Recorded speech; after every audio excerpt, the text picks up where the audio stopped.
今天我们要来看看世界上最烧钱的豪宅排行榜。这些房子有多贵呢？基本上就是那种你存了10辈子的薪水都买不起门牌的等级，而且排名越前面，越不像是人住的，根本是国王的行宫、富豪的游乐园，甚至是亿万富翁的超级堡垒。记得订阅。我们开始吧。第10名 ，7 Upper Phillimore Gardens， 英国伦敦。伦敦这个地方本来就已经是超级贵族区，结果这栋房子更夸张，1.28亿美金，换算台币大概40亿。40亿是啥概念？差不多可以买下整个台北101的某几层楼了。这栋房子以前是学校，后来变成了超级豪宅，主人是乌克兰的亿万富翁叶莲娜·平丘克。人家不但有钱，还超爱奢华风，里面有游泳池、地下电影院，甚至还有一个镀金的地下室。是的，地下室，镀金的。拜托，地下室不都是拿来堆杂物、放旧书、藏小强的吗？他直接把它弄成金光闪闪的贵族密室，连蜘蛛进去都得戴墨镜才不会被闪瞎。而且这间房子光是装潢就花了不知道多少钱，墙壁全部是意大利大理石，每个房间都摆满古董，甚至传说连马桶都有镀金的。这真的不是厕所，这是黄金宝座吧？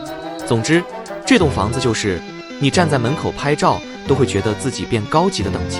不过放心，我们买不起，连按门铃都会被警卫请走的那种。第9名，肯辛顿宫花园18-19号，英国伦敦。好啦，第10名才讲完，结果第9名直接更贵，1.35亿美元，大概42亿台币。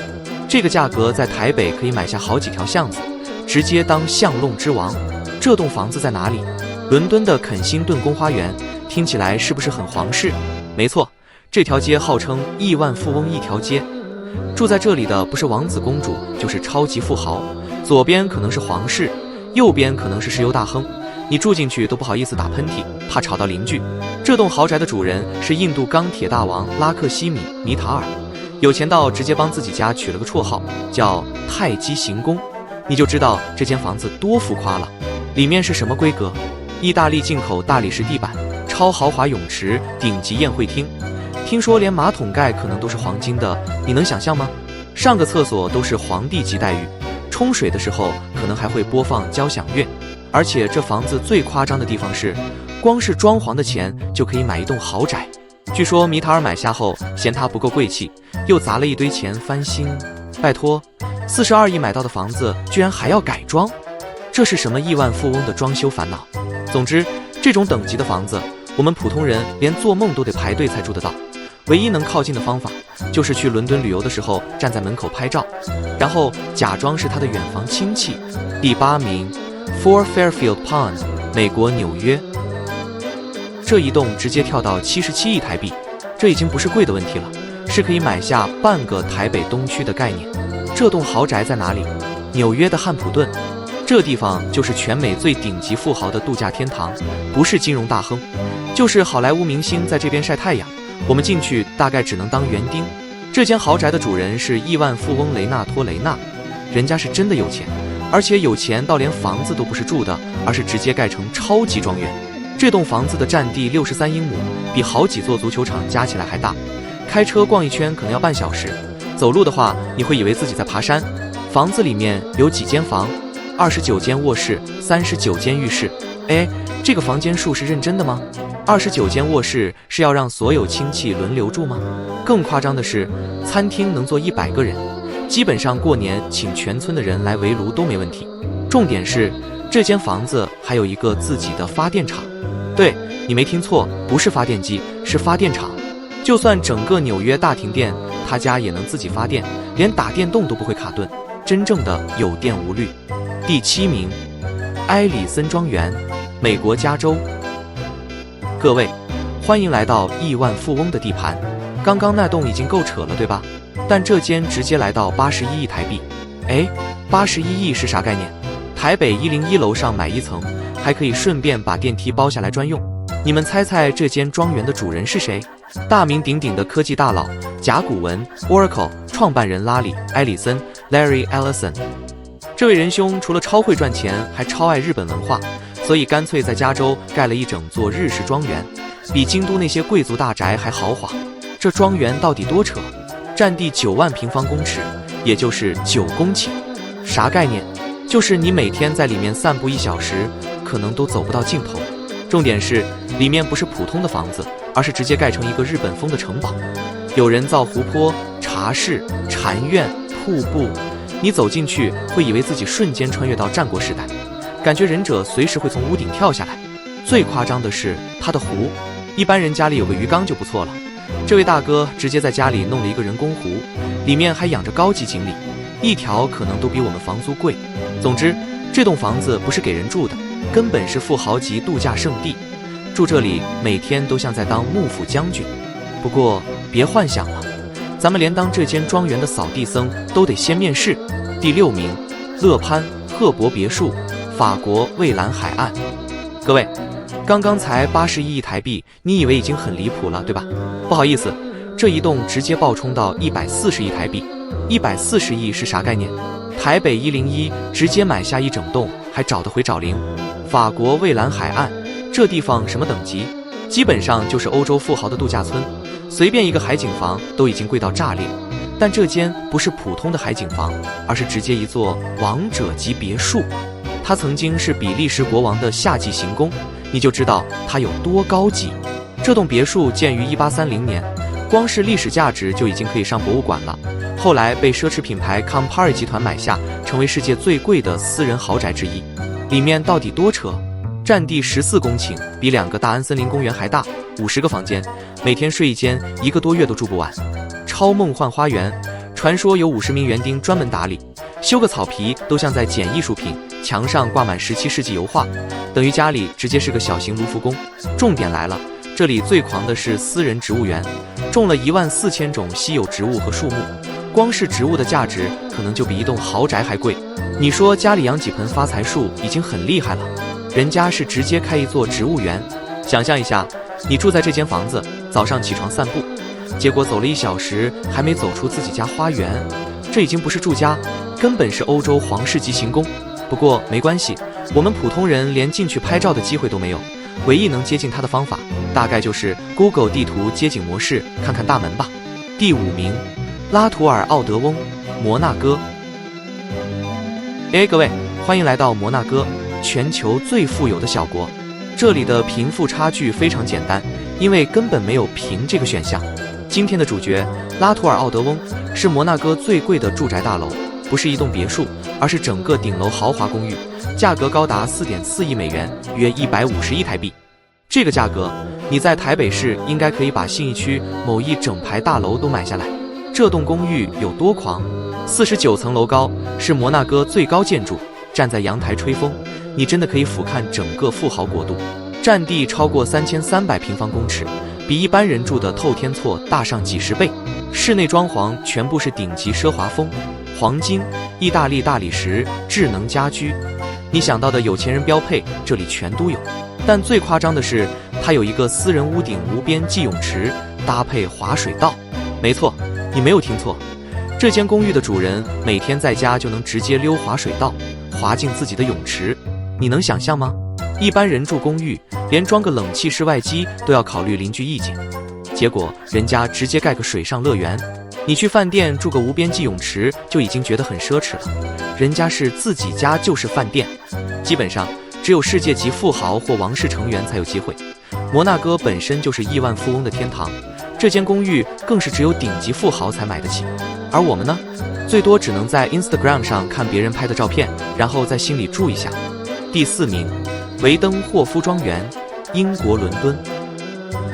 各位，我们刚才在摩纳哥看完顶楼滑水道，现在直接回到伦敦，走进英国第2大豪宅。这栋房子值5亿美元，约160亿台币。啥概念？你在台北买101大楼的1层不够看，这里直接给你一个小型白金汉宫。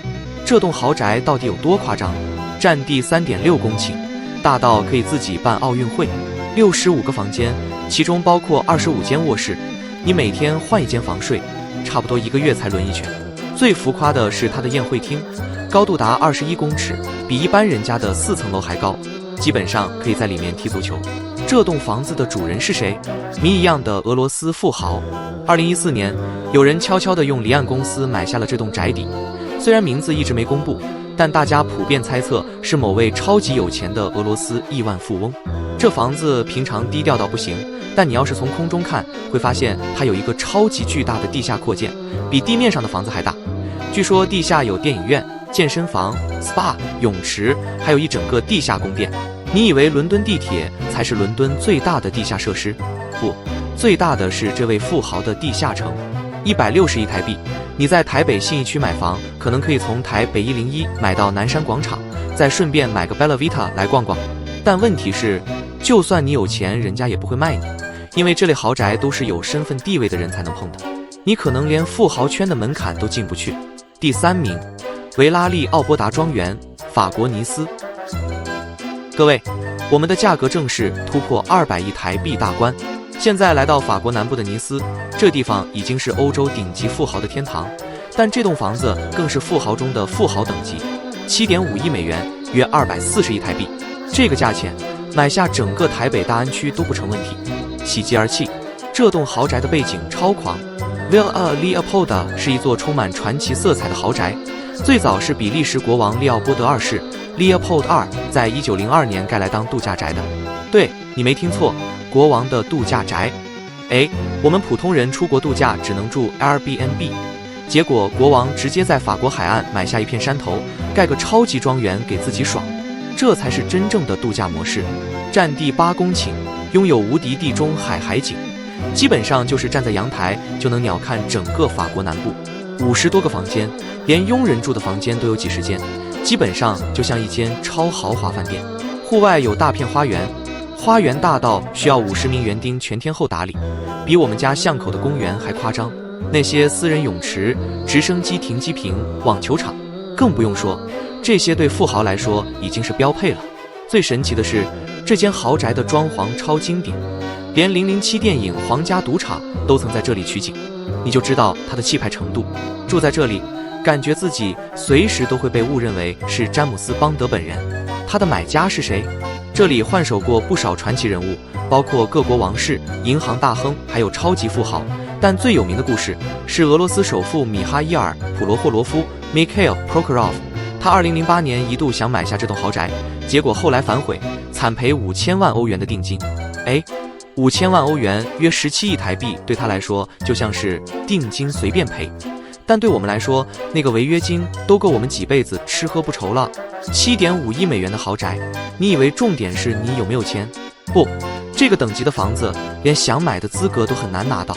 你就算银行存款够，卖家也要看你是不是圈内人，否则你连看房机会都没有。第2名，安迪勒大厦，印度孟买。刚刚在法国看完了超级皇宫，现在直接来到印度孟买，见识真正的私人摩天大楼。安迪勒大厦的价格直接飙到20亿美元，约640亿台币。640亿台币是啥概念？简单来说，你可以买下台北101整栋，可能还有找，或者直接承包整个信义区的豪宅大楼。但问题是，这栋楼不是拿来出租，也不是办公大楼，而是一个家庭的私人住宅。这栋大楼的主人是印度首富穆克什·安巴尼 Mukesh Ambani， 印度最大的企业信实工业 Reliance Industries 的老板，身家超过1000亿美元。一般富豪买一栋豪宅，他不一样，直接盖了一座摩天大楼当家住，27层楼，173公尺高，站在屋顶可以俯瞰整个孟买。这栋大楼到底多夸张？占地超过3.7万平方公尺，比超大型购物中心还大。内部装修全部是黄金、大理石、钻石、水晶吊灯，走进去你会怀疑自己在参观博物馆。3座直升机停机坪，我们一般人连停车位都嫌贵，人家是直接停直升机。6层楼高的停车场可以停168辆车，这不是家，是一个私人停车塔。9部高速电梯，上楼不用等，可能比台北101的电梯还快。私人电影院、健身房、瑜伽室、舞蹈室，连一间专门的冰雪房都盖好了。印度太热，没关系，我家有冬天模式。重点来了，这座大楼光是维持日常运作，就需要600名员工全天候打理。600人，比很多5星级饭店的员工还多。你家有管家，他家是有一个管家军团。这栋豪宅的争议，虽然这栋楼超级豪华，但在孟买这个贫富差距极大的城市，它的存在也引起了不少争议。毕竟，楼下的街道可能挤满贫民窟，而楼上的主人在豪华冰雪房里泡着热可可，这个对比真的太疯狂了。一般人盖房子是找建筑师，他直接找来全世界顶级设计师，盖出了一座真正的私人摩天大楼，641台必住一家人，这是什么概念？连自己住进去都会迷路吧？不过不管怎样，这栋楼至少告诉我们一个道理：有钱人的世界，我们真的不懂。第一名，白宫，美国华盛顿。终于来到了榜首，全球最昂贵的豪宅，不是某个超级富豪的私人城堡，而是白宫，估值高达40亿美元，约1280亿台币。你没有听错，这个价格真的可以买下一整个小国家。1280亿台币是啥概念？你可以买下台北10156栋，还有新北三重、板桥一些区域的房产直接包下来，台北大巨蛋直接买个3、4颗。不过这栋房子再有钱也买不起，因为它根本不卖。这不是普通的富豪宅邸，而是全世界最权力核心的住宅，美国总统的家。白宫到底有多狂？占地7.3公顷，坐落在华盛顿特区的中心，四面都是历史级景点，132个房间，35个浴室，总统每天可以换不同的房间办公、洗澡，完全不重复。6层楼高，包括地上部分和地下碉堡，传说地下结构比想象的还要深很多。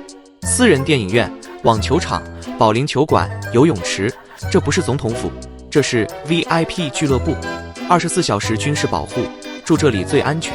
基本上连苍蝇想飞进去都要通过安检。目前的住户是美国总统川普，之前的住客包括乔、拜登、奥巴马、小布希、克林顿。反正你只要当上美国总统，就可以在这里免费住4年，选上连任还能住8年，但选不上，不好意思，马上搬家，下一位进场。所以这算是全球最难入住的豪宅，因为你不光要有钱，你还得成为美国总统才有资格住，这门槛比中彩票还难。虽然白宫本身已经超级豪华，但最神秘的是它的地下世界。传说有秘密通道，直接连通5角大楼，还有超级避难碉堡，可承受核攻击，还有很多高科技指挥中心，随时可以发射核弹。你以为你住豪宅就很威？人家家里有核按钮。这个世界上哪一栋房子还能比这更霸气？全球最贵、最有权力却永远买不到的豪宅。白宫不仅是最贵的私人住宅，也是全球最有象征意义的豪宅。一般豪宅是有钱才能住，白宫是你得先成为全世界最有权力的人，才能暂时住个几年。所以如果你真的很想住进白宫，房价不是问题，问题是你要先去选美国总统。祝你好运。好了各位，这就是全球10大最昂贵的豪宅，从40亿台币的伦敦豪宅一路飙到1280亿台币的白宫。看完之后你有什么感想呢？ A. 觉得自己好穷，连这些豪宅的厕所都买不起。 B. 觉得有钱人的世界太疯狂，自己连门槛都摸不到。 C. 觉得不买房也不错，至少不用花钱请600个人打扫。欢迎留言告诉我，假如你有这些钱，你最想住哪一栋豪宅？我们下期见。